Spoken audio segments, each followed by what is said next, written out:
Welcome to the first Global Mission Connection Northwest 2021. Speak His name, Jesus. From Crossroads Community Church in Vancouver, Washington, just across the Columbia River from Portland, Oregon. We have a full day ahead featuring world-class workshops and plenary speakers. And this morning we'll hear from Dr. Esam Rod. This afternoon, Natasha Chantel, and we'll close out the evening with Greg Stier. Mission Connection also features 100 exhibitors with downloadable resources and live access to mission agency mobilizers. These ministry partners and their resources will be available throughout the day, so make appointments, network, and download materials. Now, to go to the exhibitor area, simply click on the exhibitor tab on this website. Now, once again, let's begin our time together in His presence in worship. We'll be led by the Crossroads Community Church worship team.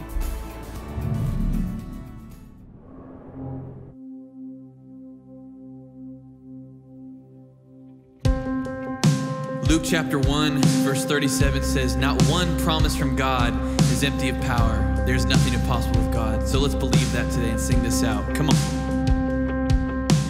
Father of kindness, you have poured out grace. You brought me out of darkness. You have filled me with peace. Giver of mercy, you're my help in time of need.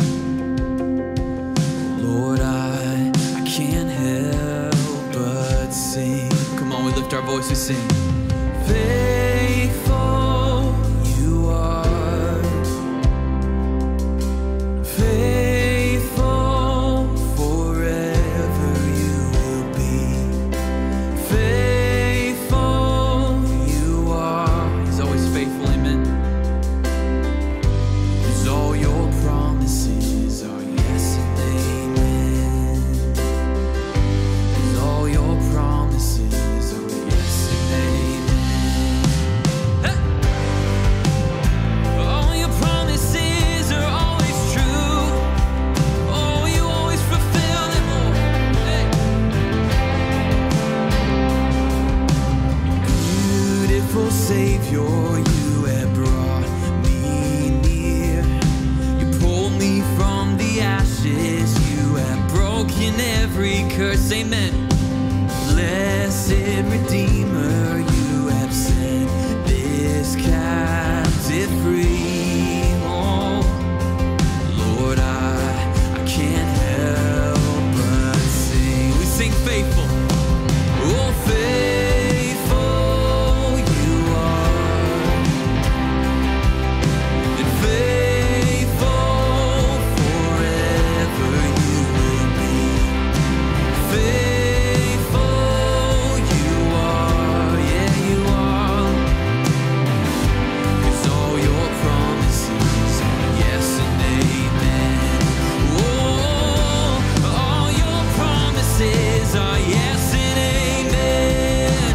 Oh, faithful you are. Oh, faithful forever you will be. Faithful you are. Oh, 'cause all your promises are yes and amen. Father, we believe that all your promises are true. So we cling to you, we hold tight to you, and we sing this out. And I will rest in your promises. My confidence, come on, is in Jesus, is in your faithfulness.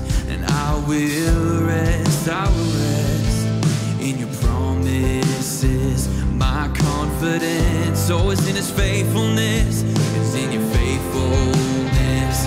Yes, I will rest in your promises.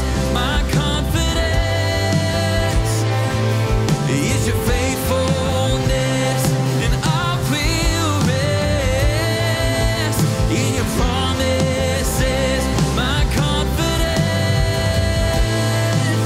is your faithfulness. Oh, faith.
Oh, thank you, worship team. It is so wonderful for us to be able to come together with common worship, even though we're located all over the globe.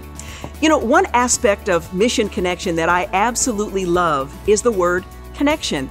We connect people to mission, and our connection training events are special opportunities to connect with other like-minded believers to become better equipped in some aspect of mission mobilization. Now, if you've ever thought of or had others ask you about the possibility of a short-term mission, then you're going to want to hear this next guest. Megan Pratt of Short Term Missions is going to share with us an upcoming event next month called Short Term Mission Connection. It's just one of the various connection training events you need to be aware of. Well, thank you, Megan, for joining us. We're going to talk about short-term mission connection in just a moment. But before we do, I want to give you an opportunity to let our viewers know you're going to be presenting at one of the workshops. Can you tell us a little bit about that? Sure can. Very excited to. This is a really fantastic opportunity for the Faith to Action initiative. At Faith to Action, we are responsible for advocating and educating American churches on the importance of children in family. And often in our biblical call to care for the orphan, we often support orphanages abroad. We might go help build, we might help fund orphanages. And Faith to Action's message is that we can do even better for vulnerable children by supporting them right in their family. Did you know, for example, I was shocked when I learned this statistic myself, that 80% of children who live in an orphanage have at least one living parent, if not two.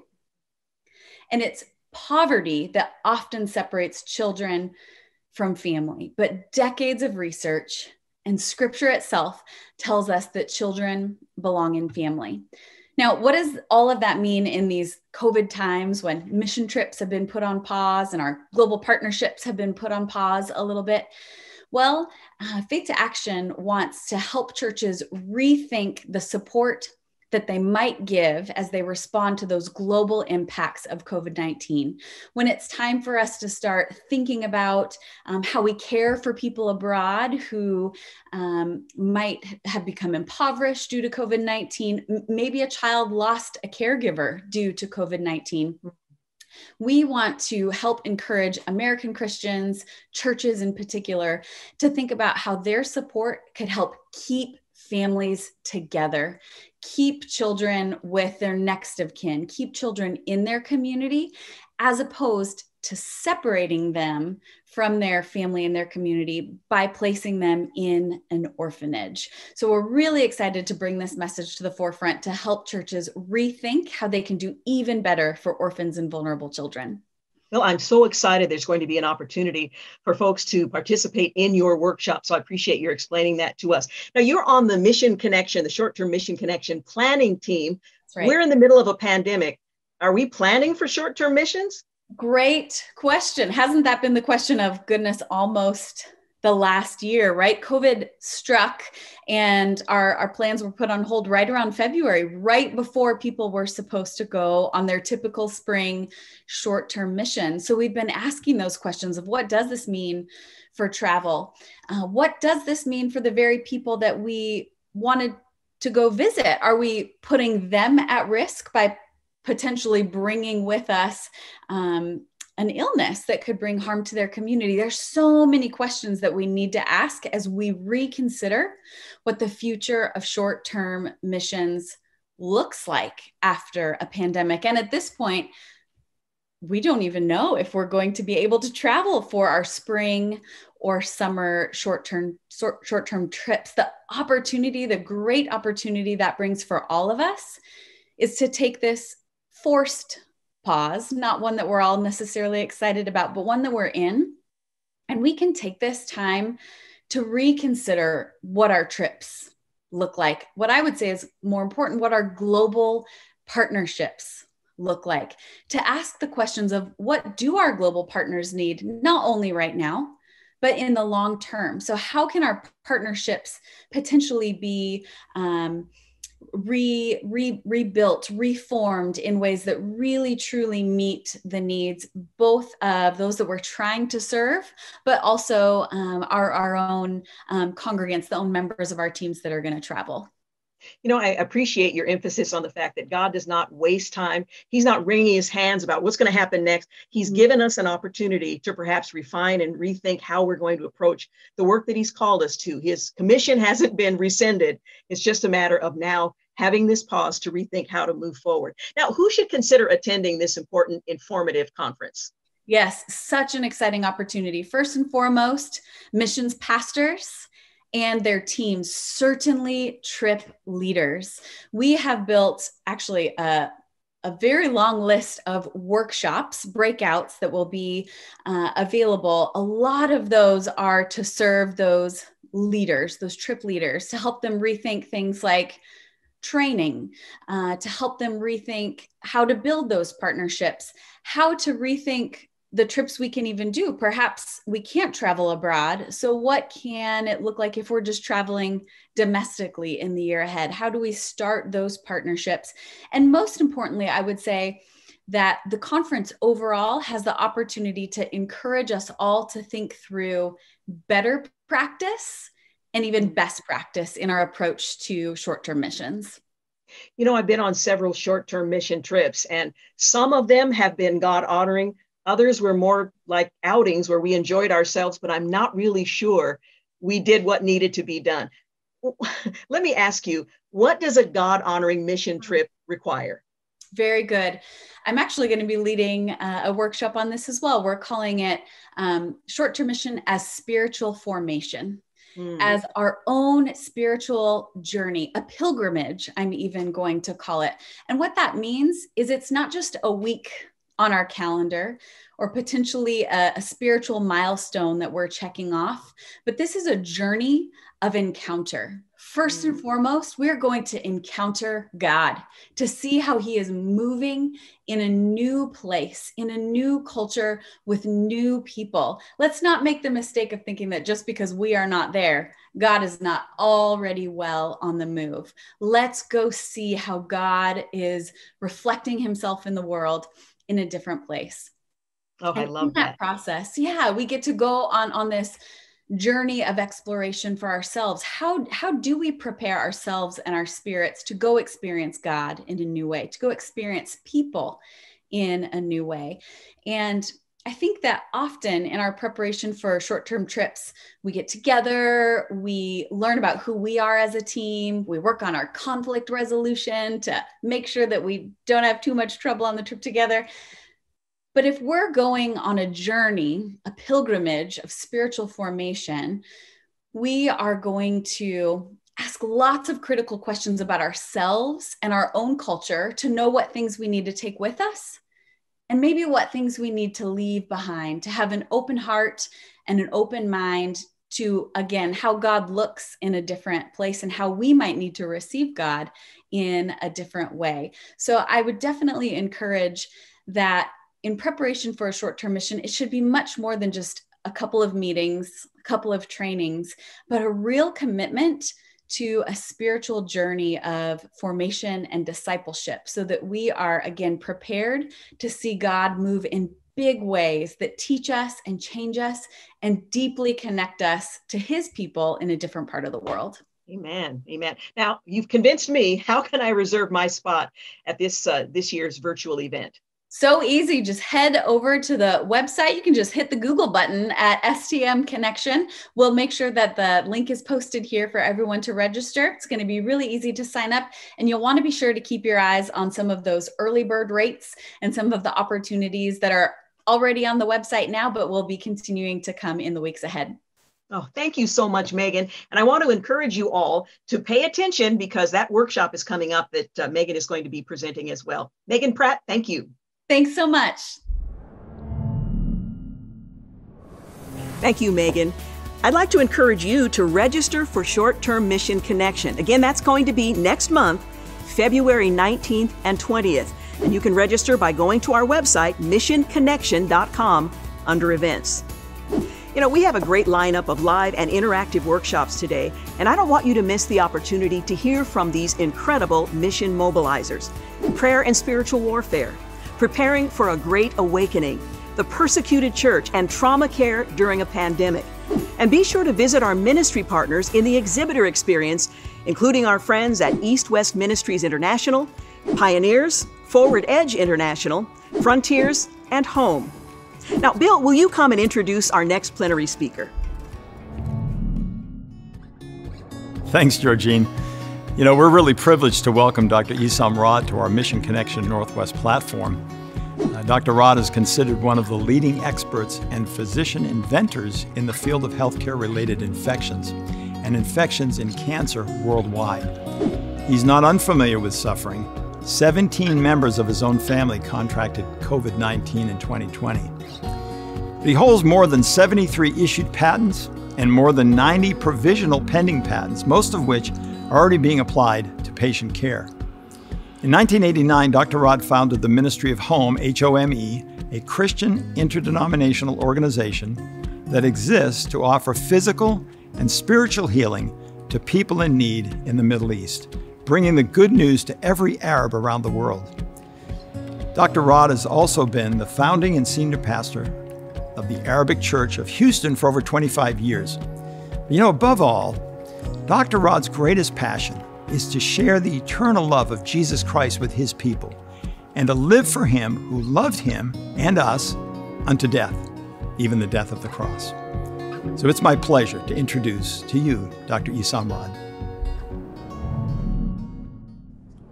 It's such a pleasure to be with you, and this is the Mission Connection that conference is a place where we come to be touched by the Lord in one spirit and in the name of Christ our Lord. It's a time for renewal, and it's a time where we renew our commitment and come together. So I really want to thank you, Bill, for the introduction and for this invitation. And I just want to reach out through this message to my brothers and sisters who are in the mission field or are thinking about mission, that this is the highest calling of all. In my profession, the Lord called me to be a physician. And when I was a pre-med student and received an acceptance from medical school to go into medicine, and I really struggled. And I said, Lord, are you calling me to this profession?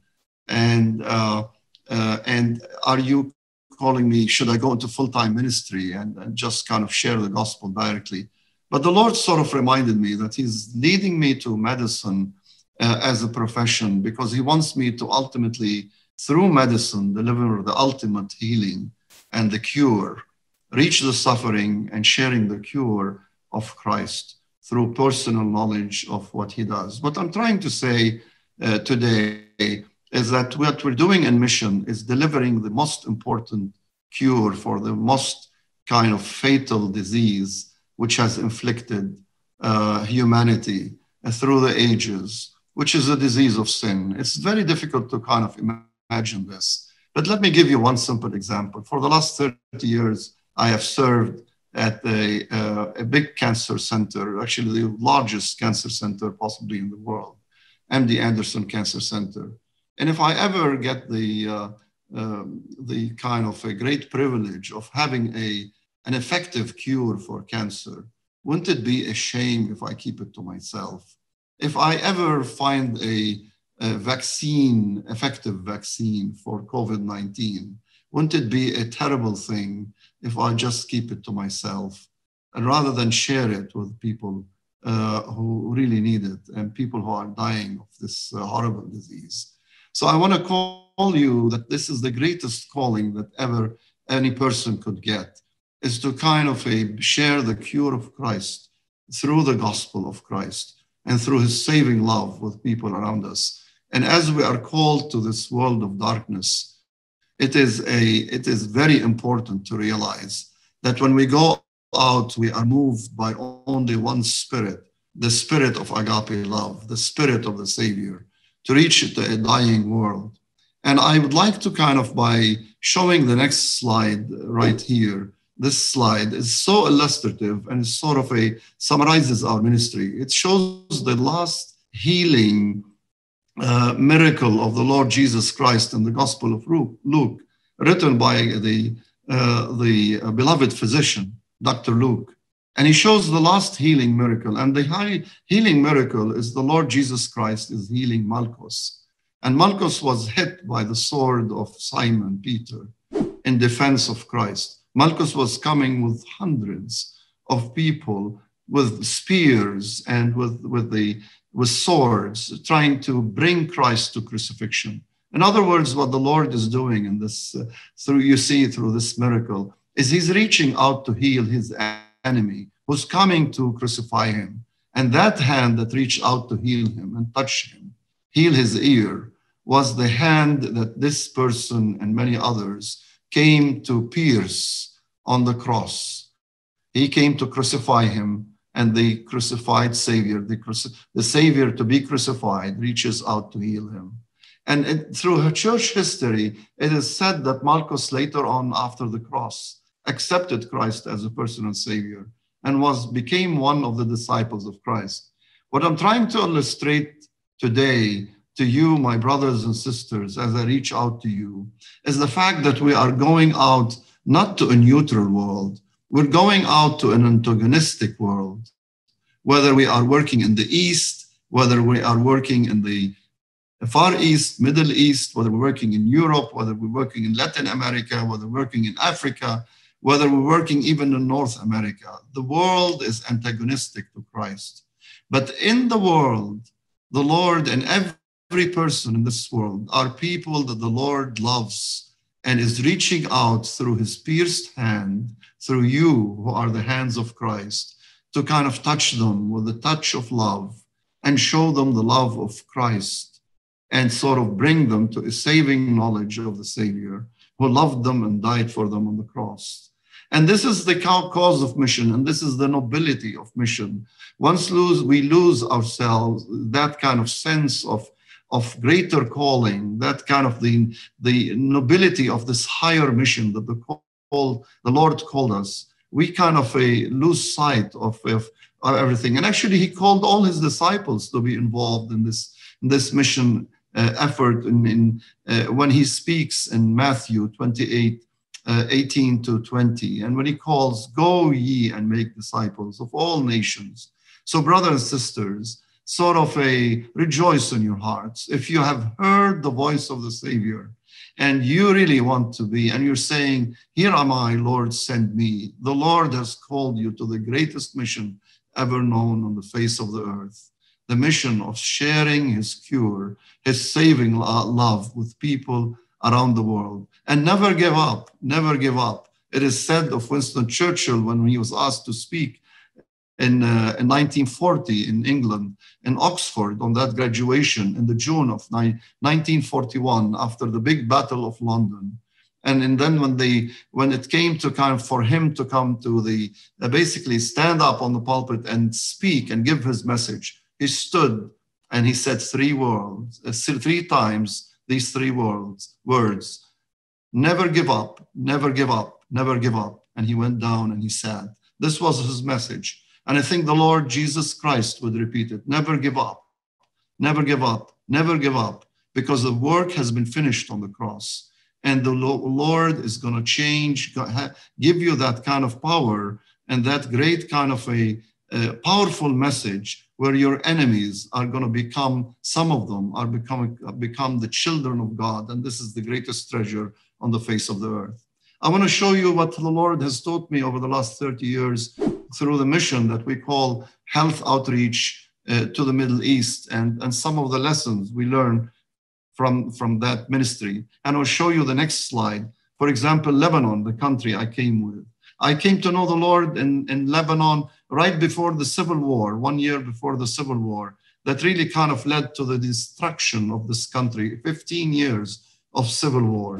But there, and the Lord told me and reminded me that I have, when I want to share with people, I have to kind of make sure that I do not dissociate the message of his saving love as I can share the gospel with the message of true practical agape love, where I can show the people the love of Christ in a practical way. I chose to do it through medicine. Maybe you can do it through other good works. But it's important that we, as mission-minded people, we do not dissociate the gospel of truth and of love and of grace that we share with people from acts of mercy and acts of kindness and acts of love. Many times we're so much afraid that we might kind of be presenting a social gospel. Well, no, it's not a social gospel if you're presenting the true gospel. If you're presenting the cure through saving love through the word of God. But ultimately, you have to have a platform, and you have to show the compassion of Christ in a practical way. Now, and through medicine in Lebanon, we were the first to start there a mobile clinic at the turn of the war in the 90s.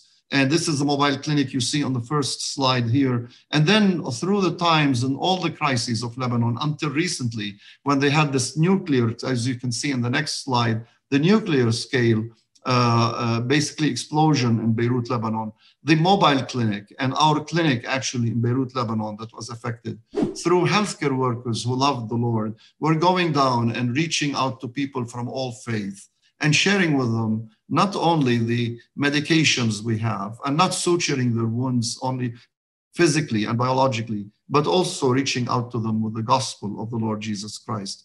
The third slide that you see here, the fourth slide, is a picture from Iran, the mobile clinic in Iraq, with the relief in the midst of all the rubble, in the midst of the war there in Iraq, when they entered Fallujah and they tried to liberate it from ISIS. The only teams that they allowed to come in, the first team that they allowed, the medical team for relief, to go into this destroyed city with all the civilians that are hurt, were the home people.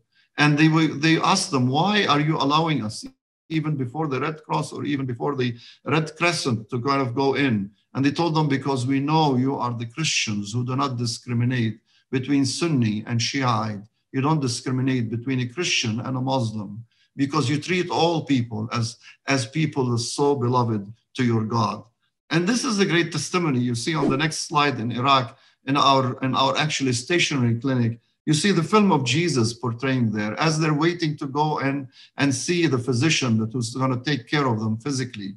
They're looking at the great physician and looking at the film of Jesus. And there they love to kind of watch this in the waiting room. In Kurdistan, we had the same situation where hundreds of thousands of refugees came from Mosul after ISIS took over. And the mobile clinic, as you can see in the next two slides, continues to kind of serve all of these people. And in many situations, they ask us, why are you doing this? Why are you helping us, especially people from other faiths or Muslims? Because we tell them, because we love you and because Christ loved you and died for you on the cross.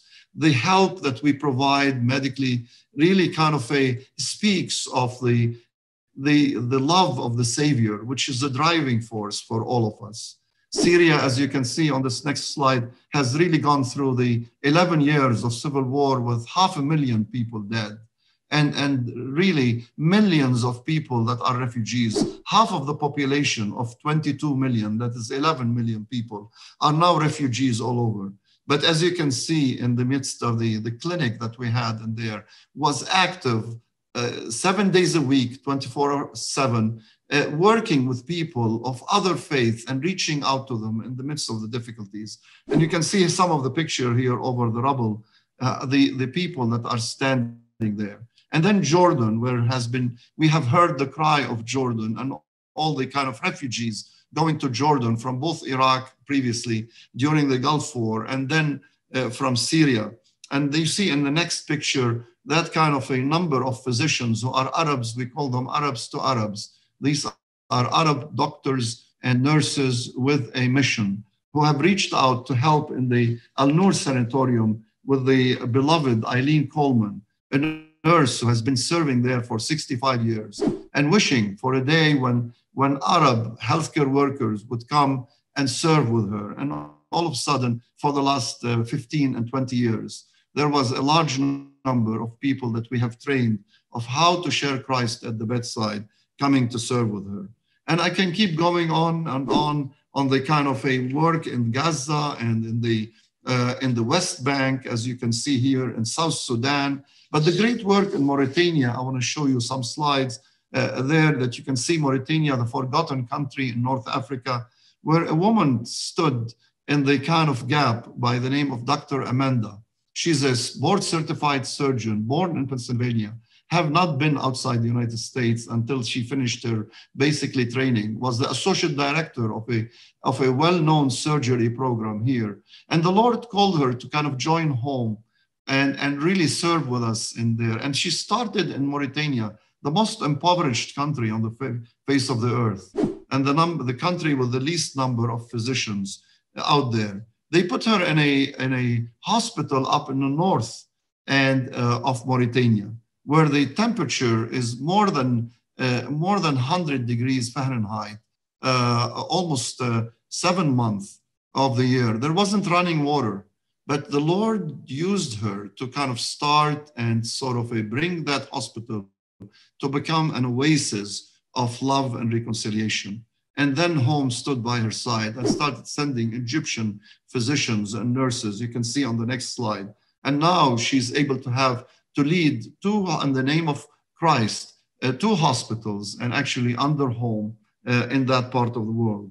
And then Egypt, I can speak volumes of the work. It's another place where it's our headquarters, Egypt. We started with a clinic and a mobile clinic activity, an autism center. We realized that the autistic children are really not being cared for in Cairo.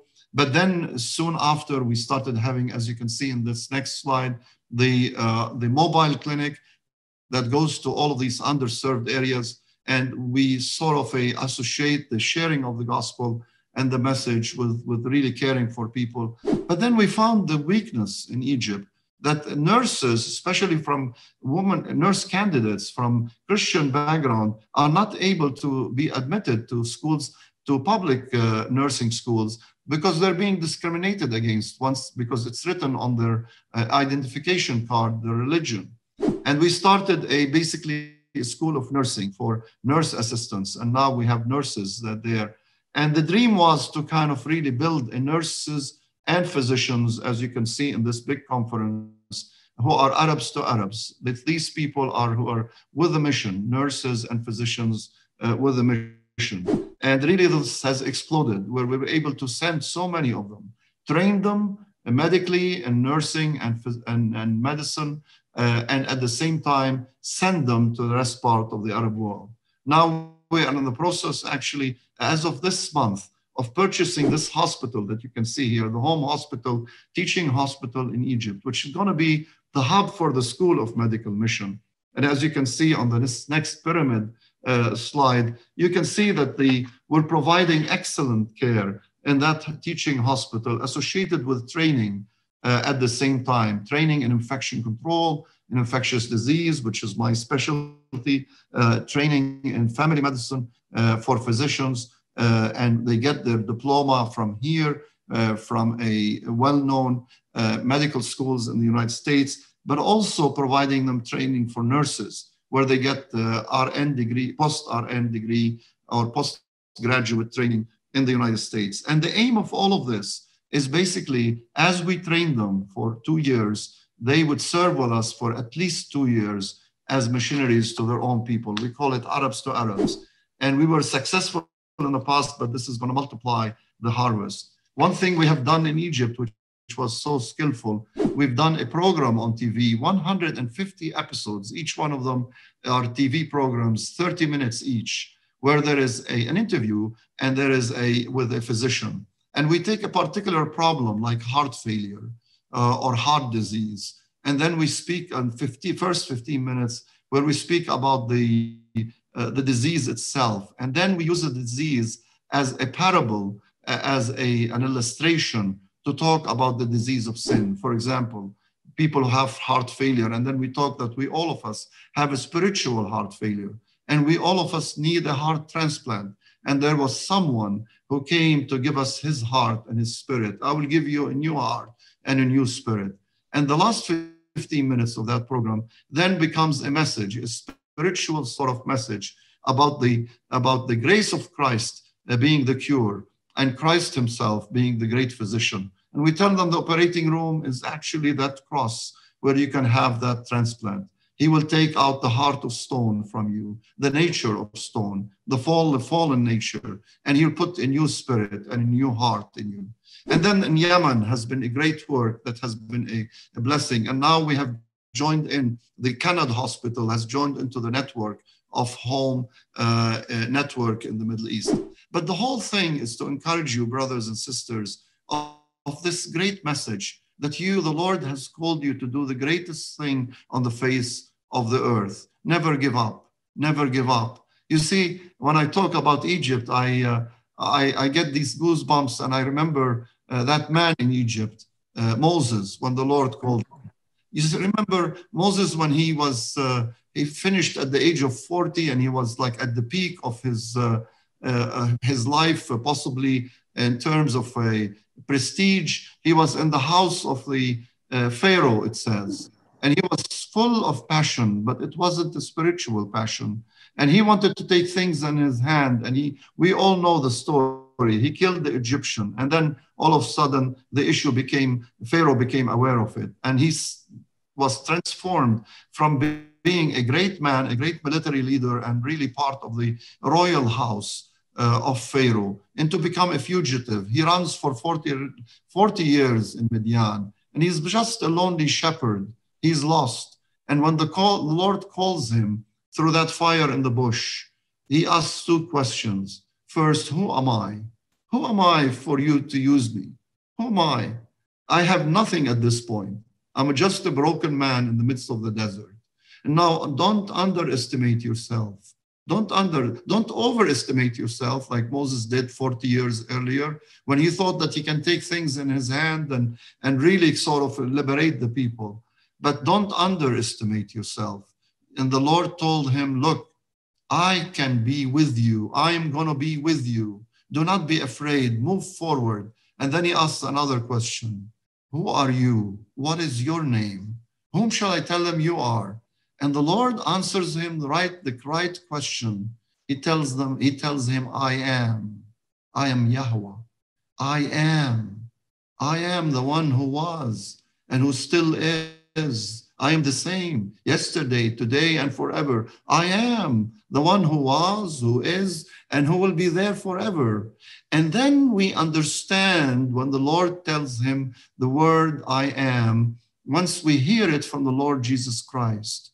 When you are in the midst of darkness, Moses, or man of God, or woman after God's own heart, who would love to serve the Lord in missions, remember that he is, I am the light. In the midst of the darkness, remember these words, I am your light. When there is no way, I am the way. When you're surrounded with all falsehood and all lies and false religions, remember, I am the truth. When you're surrounded with death and destruction and death threats, and you feel persecuted, remember, I am life. And I am the one who can provide life abundant and life eternal. When you're hungry, remember, I'm the bread of life. When you are thirsty, I am the water of life. Remember, I am all your provision. I'm all who you need in the mission field and in your own personal life. I am your fulfillment. I am with you forever. And I am with you. And all authority has been given to me in heaven and earth. I am with you. Do not be afraid. Brothers and sisters, continue doing what you are doing, and may the Lord bless you with the power of Christ and with all the blessings of heaven, because you are doing the greatest thing on the face of this earth. Amen. Thank you, Dr. Essam. Now, to learn more about Dr. Rod's ministry, Home, you can go to the exhibitor section. Now, that exhibitor space is available throughout the weekend, so visit, make appointments, and download resources. And if you haven't already done so, review today's workshops. Now, before we break for our next workshop, I want to remind you that we'll resume our general session today at 12:30 p.m. Pacific time. Now, for those of you in other time zones, please make appropriate adjustments. Now we're going to hear from our third plenary speaker, Natasha Chantel. She speaks to us from Europe. Natasha will share her inspiring journey of faith in the face of persecution. But before that, let's close our session with worship with the Crossroads worship team.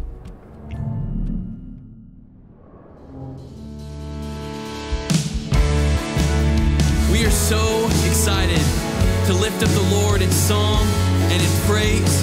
We know that He tears the veils from our eyes so we can see things clearly, and so we sing this out today. Come on. You win my battles, and you've won the war. I keep on fighting. I don't have to anymore. You have the victory, and you've won my heart, and help me surrender. Would you break me apart? Oh, come on, we sing this together. Tear and tear the veil from my eyes, and tear the walls that I put up, and tear the fears I can't let go of. I wanna see you, I want to know you more. Come on, right at home, go and clap your hands, come on.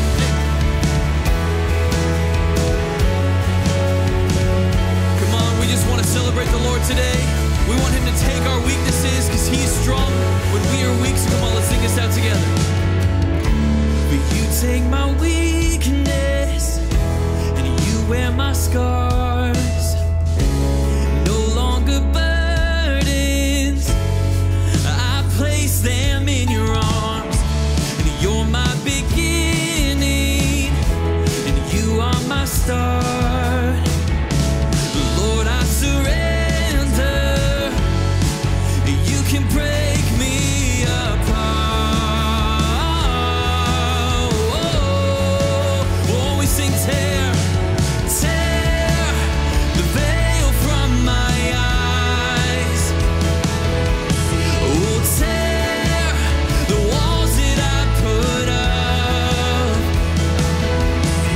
and tear the fears I can't let go of.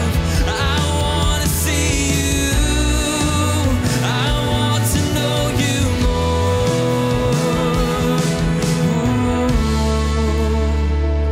I wanna know you, I wanna see you, and you can have my heart fully, and you can have my heart completely, and you can have my heart fully, and you can have my heart completely, and you can have my heart, and you can have my heart. We sing tear, tear the veil from my eyes, and tear the walls that I put on. Won't you tear them down, Lord? And tear the fears I can't let go of. I wanna see you, I want to know you more. Come on, put your hands together, come on, hey. Come on, we want to see the Lord move in our hearts. We want Him to tear the veils from our eyes. So we just sing that out. We ask Him to tear the veils, Lord, tear our veils. Lord, we give you praise, Lord. We give you praise, Lord. Give you praise, Jesus. Just sing that chorus one more time. And tear the veil from my eyes. Oh, tear the walls that I put up. Come on, tear them down, Lord.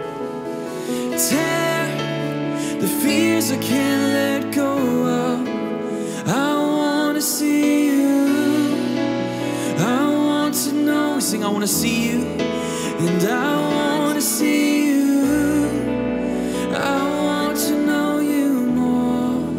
I want to know you more. I want to know you more.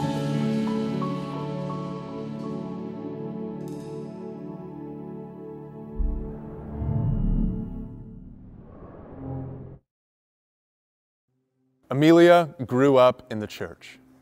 She prayed the prayer at 12 years old and asked Jesus into her heart. But it wasn't until college when she realized, I'm not really saved. She had been calling herself a Christian, but she was living for herself and had never made Christ her Lord. She finally surrendered control of her life over to God and began to obey. Soon after, God told her to go to the mission field. Her call to missions didn't involve fancy writing in the clouds. She simply read God's word in Matthew chapter 28. Go and make disciples of all nations. She was ready to go, and God was directing her to the Middle East. But Amelia has a problem: student debt. Here's how she put it. Without help with my student debt, I will not be able to leave to the field until I am increased in age and decreased in language learning capacity. I have an awesome family, but no one who is able to help me pay off my debts.